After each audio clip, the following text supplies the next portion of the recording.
दूसरा एक सवाल सर, जो बहुत बार मुझे भी ये आता है कि इसका आंसर कैसे दें, या किसी को अगर मार्शल आर्ट्स की जर्नी चालू करनी हो तो वो कहाँ से चालू करें, उनको क्या क्या देखना चाहिए एज पेरेंट और एज स्टूडेंट। सबसे पहले पेरेंट या स्टूडेंट ऐसे किसी क्लास में जाओ जो आपके घर से नज़दीक हो। दूसरा, वो क्लास में जाके देखो कि वो जो मार्शल आर्ट सिखा रहे हैं उसका गूगल सर्च करो कि वो आपको सीखना है कि नहीं। अभी तो यूट्यूब पे, गूगल पे वीडियोस मिल जाते हैं, इंफॉर्मेशन मिल जाती है। राइट। तीसरा, उस सर को पूछो कि सर आपका सर्टिफिकेट मुझे दिखाओ। मेरे क्लास में इतने लोग आते हैं, आपके क्लास में बहुत लोग आते होंगे, कितने लोगों ने आपको आज तक पूछा मेरे को सर्टिफिकेट दिखाओ? अनफॉर्चुनेटली एक ने भी नहीं। किसी भी डॉक्टर के वहां पे जाओ या किसी भी दुकान में जाओ, डॉक्टर का सर्टिफिकेट लगा होता है। यस। दुकान में घुमास्ता लाइसेंस लगा होता है। राइट। मार्शल आर्ट्स में तो कोई पूछता ही नहीं है, हाँ सर ने ब्लैक बेल्ट पहन लिया, सिखा रहा है। राइट। उसके बाद आप समझो जो वो सर वो मार्शल आर्ट सिखा रहा है, उसके पास अगर वो सर्टिफिकेट है तो सर्टिफिकेट को मान्यता है कि नहीं, उस सर्टिफिकेट की आज के तारीख में वैल्यू क्या है। वो सर्टिफिकेट लेके आप कहीं जाओगे, कॉलेज एडमिशन, स्कूल में एडमिशन, नौकरियों के लिए, तो क्या वो सर्टिफिकेट वैलिड गिना जाएगा? उसके बाद आप ये देखो कि सर जो क्लास चला रहा है वो तो एक एकेडमी है, वो एकेडमी के ऊपर कोई जिला body, state body, national body है कि नहीं। क्योंकि कई बार ऐसे होता है कि आप किसी सर के अंडर सीखते हो, फिर अनफॉर्चुनेटली आपको वो सर्टिफिकेट लेके समझो दिल्ली चले जाना पड़ता है। आप जिस क्लास में जाते हो बोलते हैं सर्टिफिकेट की कोई वैल्यू नहीं है, व्हाइट बेल्ट से फिर से शुरू करो। राइट। तो उसका मतलब कि अब आपके तो बटवे में छेद हो गया, 6 महीना, 1 साल, 2 साल जो भी आपने ट्रेनिंग की। और 99.99% मार्शल आर्टिस्ट जो मार्शल आर्ट्स क्लास है वो फेक है। विच इज़ वेरी अनफॉर्चुनेट, क्योंकि हमारे ऊपर कोई गवर्निंग काउंसिल नहीं है भारत सरकार की।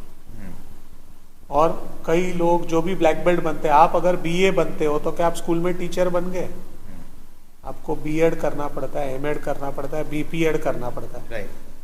तो लोग तो ब्लैक बेल्ट छाप रहे हैं, इंटरनेट पे ब्लैक बेल्ट बिक रहे हैं। अच्छी अच्छी बड़ी संस्थाओं के, वर्ल्ड फेडरेशनों को आप $100 दे दो, ब्लैक बेल्ट घर पे आ जाता है।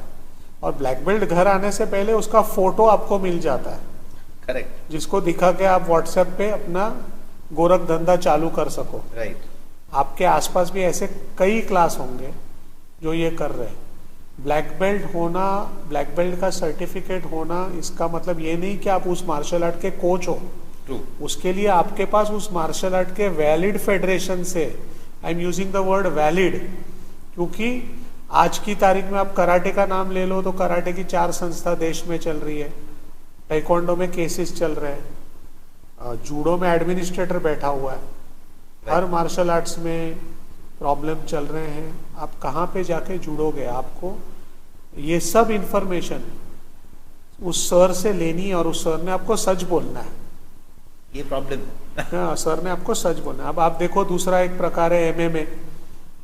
जो बंदा किसी मार्शल आर्ट्स फेडरेशन से बाहर, जिसको फेंक दिया गया है, सस्पेंड हो गया है, वो खुद का एमएमए क्लास चलाने लगता है। या जो बंदा जूडो में ग्रीन बेल्ट है, कराटे में ब्राउन बेल्ट है, टाइकोंडो में येलो बेल्ट है, कहने का मतलब कहीं भी ब्लैक बेल्ट नहीं है, वो एमएमए का क्लास चला रहा है। आप एमएमए की भी भारत देश में बड़ी संस्थाएं हैं, उसमें सबसे बड़ी एक संस्था है। आप क्या उनसे जुड़े हुए हो? आपको ये देखना है कि अगर आप एपेक्स बॉडी से नहीं जुड़े तो आपका कोई फ्यूचर नहीं है। फिर इंजरीज होती है, फिर ठगी होती है, फिर आर्थिक, शारीरिक और मानसिक शोषण होता है। करेक्ट। कभी कोई इंस्ट्रक्ट कंप्लेंट आता है, पेरेंट्स को हाथ लगाया, ये किया, लड़की के साथ हुआ, पेपर में हम कैसे बनाओ देखते, और फिर मार्शल आर्ट्स का नाम खराब होता है। तो ये रिस्पॉन्सिबिलिटी तो पेरेंट्स की और छात्रों की है। आप किसी स्कूल में जाते हो, अगर उसको गुजरात स्टेट बोर्ड, आईसीएसई या सीबीएसई की मान्यता नहीं है, तो क्या आप अपने बच्चों को वहां पे एडमिशन दोगे? तो मार्शल आर्ट्स क्लास में ही क्यों? तो ये तो पेरेंट्स को जागरूकता लानी पड़ेगी। और सब कुछ इंटरनेट पे अवेलेबल है। आपको किसी का बैकग्राउंड जानना है, आज मुझे जानना है विस्पी खराड़ी उसका बैकग्राउंड क्या है, मैं गूगल में डाल देता हूँ विस्पी खराड़ी सस्पेंडेड, 3 सर्च वर्ड डालो, पता चल जाएगा कहीं से सस्पेंड हुए थे कि नहीं, करेक्ट, कि इनकी पेडिग्री क्या है, किसी फला फला XYZ का। मेरे वेबसाइट पे जितने लोगों को हमने सस्पेंड किया उनका नाम अभी भी डाला हुआ है, राइट, कारण के साथ कि क्यों सस्पेंड हुए, पता चल जाएगा। पैसों का फ्रॉड किया है उनका नाम भी है, जो इतने बड़े फेडरेशन के साथ पैसों के फ्रॉड करके भाग गए, वो आपके और आपके बच्चे के साथ क्या कैसे कर सकते हैं। करेक्ट। एज पेरेंट बहुत बार क्लास में भी आते हैं, आपने भी शायद एक्सपीरियंस किया ही होगा, ये मेरे बच्चे को ब्लैक बेल्ट तक कराना है बस, तो ये मेंटालिटी क्यों है? उनको ब्लैक बेल्ट का इतना इंपॉर्टेंस है कि ब्लैक बेल्ट तक ही कराना है, उसके बाद क्यों नहीं? और शायद उनको पता नहीं है। तो I think you are the best person जो पेरेंट्स को समझा पाए कि ब्लैक बेल्ट तक की जर्नी क्या है और ब्लैक बेल्ट के बाद की क्या है।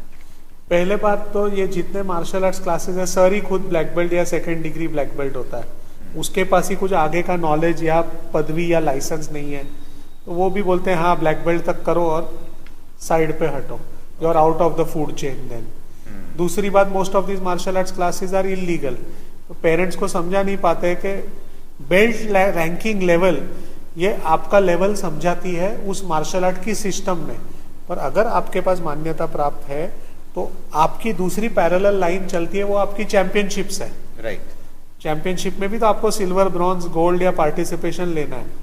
अब पेरेंट्स के मन में ऐसा हो गया ब्लैक बेल्ट यानी हम कुछ हैं, तो इसके लिए आपको उनको एक्सप्लेन करना है कि ब्लैक बेल्ट को जापानीज में बोलते हैं शो दान, शो यानी फर्स्ट, दान यानी लेवल, यानी ब्लैक बेल्ट के पहले के लेवल्स को तो कुछ गिनते ही नहीं है।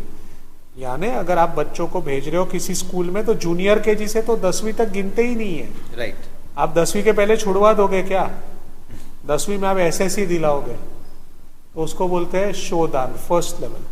फिर 11वीं 12वीं दिलाओगे तो नी दान, HSC, राइट। फिर बाद में 3rd 4th 5th दान तक पहुंचोगे तो यानी हो गया आपका ग्रेजुएशन। उसके बाद में अगर आप 8 9 दान तक पहुंच गए नसीब से तो मास्टर्स। अब ये हुई आपकी मार्शल आर्ट्स की जर्नी, ये रियलिटी है। पर आपको जो भारत सरकार के बेनिफिट आने वाले हैं वो तो आपका बच्चा 18-19 साल क्रॉस होगा फिर ही आएंगे, राइट। आपने उसको 3 साल की उम्र में ज्वाइन करवा लिया, 15 साल की उम्र में छुड़वा दिया। अब जब आपने एक आम का पेड़ उगाया, आम लगने वाले थे, तब आप बंद करवा देते हो। बच्चा 3 4 5 साल की उम्र से 10-12 साल ट्रेनिंग करेगा, बेल्ट तो लेगा ही, और टूर्नामेंटों में जाएगा, जीतेगा, हारेगा, तब तो उसको स्टैंडर्ड, उसका एक बेस बनेगा। करेक्ट। और तब जाके 18 19 20 साल की उम्र में जिन टूर्नामेंटों में वो खेलेगा, जीतेगा, वहां से उसका करियर पार्ट डिसाइड हो जाएगा। पर ये एक्सप्लेनेशन देना हमारी जिम्मेदारी है। पर जैसे मैंने पहले कहा 99% क्लास फेक है, अब वो खुद ही लोभी गुरु लालची चेला दोनों नर्क में फिर ठेलम ठेला, वो क्या किसी को समझाएंगे? करेक्ट।